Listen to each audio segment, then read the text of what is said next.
នាងខ្ញុំឈ្មោះមាសផលីអាយុ48ឆ្នាំបច្ចុប្បន្នជាគ្រូបង្រៀនថ្នាក់ទី6នៅសាលាបឋមសិក្សាបារាយឃុំបារាយស្រុកបារាយខេត្តកំពង់ធំខ្ញុំសូមសរសេរអំពីជីវិតពិតរបស់ខ្ញុំនៅក្នុងរបបប៉ុលពតមុននឹងខ្ញុំស្លាប់ទៅខ្ញុំចង់ឲ្យកូនចៅនិងប្រជាជនខ្មែរបានដឹងអំពីការលំបាករបស់ខ្ញុំឈ្មោះហៅក្រៅរបស់ខ្ញុំគឺអាផលឪពុកខ្ញុំឈ្មោះមាសចនម្ដាយឈ្មោះនូសរុនបងប្រុសទី1ឈ្មោះមាសវ៉ានីបងប្រុសទី2ឈ្មោះមាសចន្ទទីទី3គឺរូបនាងខ្ញុំមាសផលីទី4ប្អូនប្រុសឈ្មោះមាសចន្ទថុលទី5ប្អូនស្រីឈ្មោះមាសផល្លាទី6ប្អូនស្រីឈ្មោះមាសប៊ុនស៊ីទី7ប្អូនស្រីឈ្មោះមាសសាវ៉ាតទី8ប្អូនស្រីឈ្មោះមាសស្រីម៉ាប់ទី9ប្អូនស្រីឈ្មោះមាសស្រីវឿនទី10ប្អូនស្រីឈ្មោះមាសស្រីខួចសរុបទាំងឪពុកនិងម្ដាយនិងរូបខ្ញុំមាន12នាក់នៅក្នុងអំឡុងឆ្នាំ1972ខ្ញុំមានអាយុ13ឆ្នាំក្រុមគ្រួសាររបស់ខ្ញុំបានភៀសខ្លួនពីស្រុកកំណើតគឺភូមិដាឃុំត្រៀលស្រុកបារាយខេត្តកំពង់ធំទៅតាមក្រុមទាហានចេនឡាយើងសម្រាកនៅកំពង់ថ្ម3យប់ទើបដើរទៅទៀតរហូតដល់ខេត្តកំពង់ធំនៅខេត្តកំពង់ធំយើងខ្ញុំជួបតែការភ័យខ្លាចដោយសារក្របផ្លោងរបស់ខ្មែរក្រហមកាលនោះមានឧទ្ធម្ភាគចក្រមកដឹកប្រជាជនទៅទីក្រុងភ្នំពេញក្រោមការគ្រប់គ្រងរបស់លន់នល់សមាជិកគ្រួសារខ្ញុំជិះយន្តហោះបែកគ្នា2ថ្ងៃក្រោយទើបបានជួបជុំគ្នាវិញមកដល់ភ្នំពេញឪពុកខ្ញុំនិងបងប្រុស2នាក់ចូលធ្វើទាហានឪពុកខ្ញុំមាននីតិជាអ្នកបើកឡានបងប្រុសខ្ញុំម្នាក់បានស្លាប់នៅក្នុងសមរភូមិព្រែកអញ្ចាញនាជាក្រុងភ្នំពេញក្រុមគ្រួសារខ្ញុំរស់នៅភ្នំពេញបានជាង2ឆ្នាំត្រូវខ្មែរក្រហមបង្ខំឲ្យចេញពីភ្នំពេញនៅថ្ងៃទី17ខែមេសាឆ្នាំ1975យើងចេះតែដើរទៅមុខយប់កន្លែងណាដេកកន្លែងនោះមិនដឹងជាប្រហែលថ្ងៃទេខ្ញុំមិនចាំទើបមកដល់ភូមិដាឃុំត្រៀលស្រុកបារាយខេត្តកំពង់ធំមកដល់ភូមិកំណែតយើងនឹកស្មានថាបានសេចក្តីសុខប៉ុន្តែផ្ទុយស្រឡះពីការគិតដោយឪពុកខ្ញុំចេះជួសជុលម៉ាស៊ីនគ្រប់ធន់និងចេះបើកឡានផងអង្គការបានបញ្ជូនគាត់ទៅធ្វើការនៅភូមិភាគខេត្តកំពង់ចាមយូរម្ដងគាត់បុកលេងម្ដាយខ្ញុំនិងប្អូនខ្ញុំនៅផ្ទះបងប្រុសឈ្មោះមាសវ៉ានីត្រូវបញ្ជូនទៅកងចល័តនៅទំនប់ខាងកើតកំពង់ថ្មចំណែករូបខ្ញុំក៏ចូលកងចល័តដែរលើកទំនប់ធ្វើស្រែដកសំណាបមិនដែលបានទៅជួបជុំបងប្អូនទេប្អូនប្រុសឈ្មោះមាសចន្ទថុលទៅធ្វើចំការនៅចំការអណ្ដូងម្ដាយខ្ញុំនិងប្អូនផ្សេងទៀតនៅជុំគ្នាថ្ងៃមួយពេលដែលខ្ញុំកំពុងដកសំណាបនៅវាលបោះស្បូវប្រធានកងប្រាប់ខ្ញុំថាមិត្តផលមិត្តឯងធ្វើការល្អហេតុនេះអង្គការឲ្យមិត្តឯងរៀបគ្រួសារឥឡូវនេះខ្ញុំឆ្លើយថាមិត្តបងឲ្យខ្ញុំរៀបគ្រួសារជាមួយអ្នកណាបើខ្ញុំមិនដែលស្គាល់គេផងមេកងតបថាឥឡូវនេះគេមិនបាច់ឲ្យស្គាល់គ្នាយូរទេនាំតែខាតពេលវេលាដោយខ្លាចមិនហ៊ានប្រកែកខ្ញុំបង្ខំចិត្តមករៀបគ្រួសារក្នុងសម្លៀកបំពាក់ពណ៌ខ្មៅបង់កក្រមានៅក្នុងរោងបាយភូមិថ្នោតស្ថិតនៅក្នុងឃុំត្រៀលពិធីរៀបការពេលនោះមានគូស្រករដែលត្រូវរៀបចំចំនួន7គូហើយគូខ្ញុំគឺជាគូចុងក្រោយបងអស់ប្តីខ្ញុំឈ្មោះប្រាក់ទិនជាប្រជាជនថ្មីដែរគាត់មានបងប្រុសម្នាក់ឈ្មោះប្រាក់ខុតនិងម្ដាយមេម៉ាយឈ្មោះយាយយ៉ងយើងទាំងពីរនាក់មិនដែលស្គាល់គ្នាទេពីមុនមកពេលរៀបការរួចខ្ញុំមករស់នៅខាងប្តីនៅភូមិភ្នៅ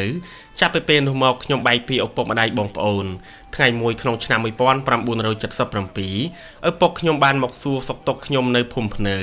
ហើយផ្ដាំខ្ញុំថាអផលបើបាត់ប៉ាយូប៉ាស្លាប់ហើយបងប្រុសឯងត្រូវគេសម្លាប់បាត់ហើយព្រោះគេថាប៉ះពាល់សិលធម៌និយាយតែប៉ុណ្ណោះឪពុកខ្ញុំក៏ត្រឡប់ទៅវិញបាត់រហូតទៅប្តីប្រពន្ធខ្ញុំរស់នៅភូមិភ្នៅទាំងការភ័យខ្លាចអ្នកភូមិអាណិតអាសូរយើងទាំងពីរបានឲ្យស្លឹកកណ្ដោបនិងកូនឈើខ្លះហើយប្តីខ្ញុំទៅច្រូតចែងម៉ែងពីវាលទន្លេជុំយកមកគៀបធ្វើជញ្ជាំងសង់បានជាកូនខ្ទមមួយនៅលើដីដែលអ៊ំស្រីម្នាក់ឲ្យស្នាក់នៅជាម្ដងអាសន្នយើងរស់នៅក្នុងកូនខ្ទមនោះបានប្រហែល3ទៅ4ខែយប់មួយប្តីខ្ញុំសួរខ្ញុំថាអផលនាងសុកចិត្តរត់ទៅជាមួយខ្ញុំទេខ្ញុំឆ្លើយថាខ្ញុំមិនហ៊ានទៅទេខ្ញុំខ្លាចណាស់តាក់ច្រានយ៉ាងនេះគាត់និយាយថាបើអញ្ចឹងយើងបែកគ្នាហើយបងជាប្រុសមួយរូបដែរមិនឈរអបដៃឲ្យគេសម្លាប់នោះទេបាទថ្ងៃក្រោយនៅមានជីវិតបងមករកអូនវិញគាត់និយាយអ្វីច្រើនទៀតតែខ្ញុំមិនចាំណាហត់នៅក្នុងការងារហើយនៅក្នុងវ័យ17ឆ្នាំងងុយគេងច្រើនផងក៏លងលក់ទៅលុះព្រឹកឡើងខ្ញុំភ្ញាក់ដើម្បីទៅដកស្ទូងពេលចេញមកដល់របងខ្ទមស្រាប់តែឃើញមួកស្លឹកត្នោតដែលគាត់ពាក់ធ្វើការរាល់ថ្ងៃដាក់លើរបងមកខ្ទមខ្ញុំក៏យកមួកនោះមកមើលហើយក៏យល់ថាគាត់ទៅចោលខ្ញុំហើយខ្ញុំភ័យណាស់រត់ទៅសួរម្ដាយក្មេកយាយយ៉ងឆ្លើយថាកុំមកកូនវាទៅ2នាក់បងប្អូនវាបាត់ហើយ ខ្ញុំក្តុកក្តួលក្នុងចិត្តណាប៉ុន្តែនៅតែទៅដកស្ទូងដោយធម្មតាចាប់ពីពេលនោះមកឆ្លប់ភូមិតាមដានខ្ញុំរាល់យប់ខ្ញុំរស់នៅម្នាក់ឯងរហូតដល់ចុងឆ្នាំ1977ថ្ងៃមួយប្អូនប្រុសខ្ញុំឈ្មោះមាសចន្ទថុលដែលធ្វើការនៅចំការអណ្ដូងបានមកដល់ភូមិបានមកលេងផ្ទះនៅភូមិដាក្នុងថ្ងៃឈប់សម្រាកទើបតែដើរមកដល់ដើមភូមិមីងម្នាក់ខាត់វាថាចន្ទថុលឯងមករកអីម៉ាក់ឯងនិងប្អូនទាំងអស់របស់ឯងត្រូវខ្មែរក្រហមដឹកតាមរទេះគោយកទៅសម្លាប់អស់ហើយឆ្លប់ប្រាប់ថាយកទៅនៅជាមួយប៉ាឯងចន្ទថុលកុំចូលភូមិដែរអីប្រញាប់ដើរទៅរកបងស្រីឯងនៅភូមិភ្នៅទៅចន្ទថុលថ្លែងអំណរគុណអ្នកមីងនោះហើយដើរទៅទិសខាងជើងសំដៅទៅភូមិភ្នៅវាអង្គុយលើលូមួយតាមថ្នល់ជាតិសម្លឹងមើលទៅភូមិភ្នៅគិតក្នុងចិត្តថាប្រហែលជាបងខ្ញុំមិននៅរស់ទេមើលទៅគាត់ប្រកាសជាស្លាប់បាត់ទៅហើយមួយសន្ទុះក្រោយមកវាបានឃើញដូនចាស់ម្នាក់ក៏សួរថាយាយបងខ្ញុំឈ្មោះផលគាត់នៅដែរឬទេជីដូនឆ្លើយថាវានៅទេចៅឯងចូលទៅចន្ទថុលត្រេកអរខ្លាំងណាស់ពេលជួបខ្ញុំវាយំផងអោបផងហើយនិយាយថាបងអើយម៉ាក់យើងនិងប្អូនទាំងអស់ត្រូវគេសម្លាប់ហើយយើងអង្គុយយំពីរអ្នកបងប្អូនពេលនោះប្រធានភូមិភ្នៅដើរចូលមកប្រាប់ខ្ញុំថាមិត្តឯងទៅប្រាប់ប្រធានភូមិដើរទៅកុំឲ្យគេរកហើយគេចោទថាភូមិយើងលាក់ខ្មាំងលើកដោយនោះខ្ញុំដើរតម្រង់ទៅភូមិដាដើម្បីប្រាប់ប្រធានភូមិថាចន្ទថុលនៅជាមួយខ្ញុំពេលដើរចេញមកវិញអ្នកភូមិម្នាក់អូសដៃខ្ញុំទៅរកកន្លែងស្ងាត់ហើយប្រាប់ថាអផលឯងមកធ្វើអីប្រញាប់ត្រឡប់ទៅវិញទៅម៉ាក់ឯងនិងប្អូនឯងទាំងអស់គេដឹកតាមរទេះគោយកទៅសម្លាប់អស់ហើយនៅតាមផ្លូវគាត់បោចអីវ៉ាន់នៅលើរទេះបោះឲ្យគេហើយលើកដៃសំពះលាគេថាគាត់លាស្លាប់ហើយលើកដោយនោះខ្ញុំដើរត្រឡប់មកភូមិភ្នៅវិញយ៉ាងប្រញាប់ជាទីបំផុតយើងពីរអ្នកបងប្អូននៅជុំគ្នាបានតែ2ថ្ងៃមួយយើងនាំគ្នាទៅស្ទូចត្រីនៅអូរមួយខាងជើងភូមិតាំងពីតូចរហូតដល់ធំខ្ញុំមិនដែលស្ទូចត្រីបានទេប៉ុន្តែថ្ងៃនោះខ្ញុំស្ទូចបានត្រីច្រើនណាស់មានត្រីឆ្លូញត្រីអណ្ដែងបើថ្លឹងទៅបានប្រហែល7គីឡូពីរអ្នកបងប្អូនត្រេកអរណាស់យើងនិយាយគ្នាថាយកត្រីនេះទៅប្រឡាក់ហើយអាំងហូបជាមួយពោតក្រហមប្រហែលជាឆ្ងាញ់មាត់ហើយពេលរសៀលម៉ោងប្រហែលជាង4យើងដើរត្រឡប់មកភូមិវិញពុទ្ធោអើយអ្វីដែលគិតត្រូវរលាយអស់គ្រាន់តែមកដល់ខ្ទមវិញស្រាប់តែមានមនុស្សទៅតាមហៅថាអាចចន្ទថុលមានគេបករកពេលនោះប្រលឹងខ្ញុំហាក់ដូចជាធ្លាក់ពីលើចុងឈើខ្ញុំភ័យណាស់យើងទាំងពីរអ្នកដើរទៅកណ្ដាលភូមិក៏ឃើញអាពឿនប្រធានភូមិដើរឈរសម្លឹងមករកប្អូនខ្ញុំហើយប្រាប់ថាយើងមកយកចន្ទថុលទៅវិញ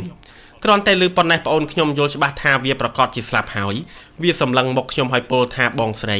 យើងបែកគ្នាហើយខ្ញុំលាហើយខ្ញុំយំអោបប្អូនហើយប្រាប់អាពឿនថាមិត្តបងយកខ្ញុំទៅផងខ្ញុំមិនអាចរស់នៅម្នាក់ឯងបានទេអាពឿនឆ្លើយថាយើងមិនយកមិត្តឯងទៅទេព្រោះយើងមិនក្តាប់មិត្តឯងឯណាយើងយកតែមិត្តថលទេយើងក្តាប់អ្នកណាយើងយកតែអ្នកនោះថាហើយវាបង្ខំឲ្យប្អូនប្រុសខ្ញុំឡើងជិះលើកង់របស់វាប្អូនខ្ញុំបង្ហូរទឹកភ្នែកមើលមកខ្ញុំមិនឈប់មីងម្នាក់នៅភូមិភ្នៅបានចាប់ខ្ញុំបំបីពីប្អូនអាពឿនដុបប្អូនខ្ញុំចេញពីភូមិភ្នៅនៅពេលថ្ងៃរៀបលិចផ្ទៃមេឃពណ៌ក្រហមដូចជាមាសហាក់ដូចជាក្តៅចិត្តជាមួយខ្ញុំដែរផ្លូវចេញពីភូមិភ្នៅបត់បែកកងិចកងក់អមដោយកូនថ្នោតតូចខ្ញុំតាមមើលប្អូនម្ដងបាត់ម្ដងឃើញរហូតដល់ថ្ងៃលិចបាត់មើលលែងឃើញទើបខ្ញុំដើរសម្ដៅមករកកូនខ្ទមវិញទាំងលហិតលហៃនិងអស់សង្ឃឹមខ្ញុំរស់នៅម្នាក់ឯងក្នុងកូនខ្ទមដោយមានការផ្ដល់ជាកម្លាំងចិត្តពីអ្នកភូមិខ្ញុំខិតខំធ្វើការងារមិនដែលហ៊ានសម្រាកសូម្បីតែមួយថ្ងៃកងចល័តពិសេសរបស់ខ្ញុំត្រូវទៅជីកប្រឡាយលើកទំនប់នៅទួលភ្នំទ្រាំងដែលស្ថិតនៅប្រមាណ3ឬ4គីឡូម៉ែត្រខាងកើតភូមិភ្នៅទួលភ្នំទ្រាំងសម្បូរទៅដោយថ្មធំដូច្នេះយើងត្រូវបំបែកថ្មហើយលើកចេញដោយហុចបន្តគ្នាជាខ្សែដោយការធ្វេសប្រហែសខ្ញុំបានធ្វើឲ្យរបូតថ្មពីដៃធ្លាក់មកត្រូវមេជើងខ្លួនឯងមុតហូរឈាមរហាមប្រធានកងនារីបានឲ្យខ្ញុំទៅសម្រាកនៅក្នុងរោងហើយយកចិត្តទុកដាក់ខ្នះខ្នែងព្យាបាលរបួសខ្ញុំរហូតបានជាសះស្បើយចាប់តាំងពីថ្ងៃនោះមករាល់ពេលសម្រាកខ្ញុំតែងតែសម្រាកជាមួយប្រធានកងនារីហើយច្រៀងតិចឲ្យគាត់ស្ដាប់បទស្អែក1000ដងបរិយជូឡុងចំការសម្រោងយូរទៅប្រធានកងនារីអាណិតស្រឡាញ់ខ្ញុំមិនសូវឲ្យខ្ញុំទៅធ្វើការនៅខាងក្រៅទេគាត់ឲ្យខ្ញុំនៅក្នុងរោងដេរមួកស្លឹកត្នោតឬចាក់ស្រោមពើស្រោមដៃកេះស្ត្រីមូលដ្ឋានមួយចំនួនផ្ដែផ្លែផ្កាឲ្យខ្ញុំថាមិត្តផលមិនដែលចេញទៅធ្វើការទេប្រធានកងនារីឆ្លើយថាយើមីក្របីហងកុំចេះដឹងរឿងគេទៅធ្វើការទៅ ចប់ភារកិច្ចជីកប្រឡាយភ្នំត្រាំងកងចល័តត្រឡប់មកភូមិវិញដើមឆ្នាំ1978យាយតា2នាក់ជាចាស់ព្រឹទ្ធាចារ្យនៅខាងក្នុងភូមិភ្នៅរបស់ខ្ញុំហៅឲ្យទៅរស់នៅជាមួយគាត់ក្រោមការទំនុកបំរុងនិងទទួលខុសត្រូវរបស់គាត់ពេលនោះអង្គការខ្ញុំដាំបាយនៅរោងបាយភូមិភ្នៅពាក់កណ្ដាលឆ្នាំ1978ទឹកទន្លេឡើងធំជន់ជោពាត់ជុំវិញភូមិជីដូនខាងម្ដាយខ្ញុំដែលរស់នៅភូមិឈើល្វីងឃុំតាំងក្រសាំងស្រុកសន្ទុកសពថ្ងៃគាត់រស់នៅឡើយមានអាយុ90ឆ្នាំហើយបានឮថាខ្ញុំនៅរស់ម្នាក់ឯងនៅភូមិភ្នៅក៏អុំទូកជាមួយយាយម្នាក់ទៀតទៅរកខ្ញុំជីដូនខ្ញុំឃើញភ្លាមគាត់យំរហូតរួចគាត់ផ្ដាំផ្ញើនឹងយាយតាដែលចិញ្ចឹមខ្ញុំឲ្យគាត់ជួយមើលចៅគាត់ផងចុងឆ្នាំ1978ថ្ងៃមួយខ្ញុំកំពុងតែដាំបាយនៅក្នុងរោងបាយកណ្ដាលភូមិខ្ញុំឃើញកុមារី2នាក់ម្នាក់អាយុប្រហែលជា10ឆ្នាំម្នាក់ទៀតអាយុប្រហែលជា7ឆ្នាំគ្រាន់តែក្រឡេកឃើញកុមារីទាំង2នាក់ភ្លាមខ្ញុំហាក់ដូចជាស្រឡាញ់ណាស់ព្រោះក្មេងទាំងពីរមានសាច់មានឈាមមុខមាត់ស្រដៀងប្អូនរបស់ខ្ញុំយកកុមារីនេះមកអង្គុយលើផ្លូវអោបដោយក្តីស្រឡាញ់ប៉ុន្មានថ្ងៃក្រោយមកចាស់នឹងយាយតាចិញ្ចឹមចាត់ចែងឲ្យខ្ញុំរៀបការជាមួយនឹងឪពុករបស់កុមារីនោះគាត់ឈ្មោះនួនវណ្ណៈជាបរោះមេពុះម៉ាយកូន5នាក់ប្រុស3ស្រី2យើងទាំងពីររៀបការនៅក្នុងរោងបាយភូមិភ្នៅក្នុងសម្លៀកបំពាក់បង់កក្រមារបៀបជាកងចល័តថ្ងៃស្អែកឡើងកូនប្រុសច្បងរបស់គាត់ត្រូវបានអង្គការបញ្ជូនទៅធ្វើកងទ័ពហើយបាត់ខ្លួនរហូតដល់សពថ្ងៃ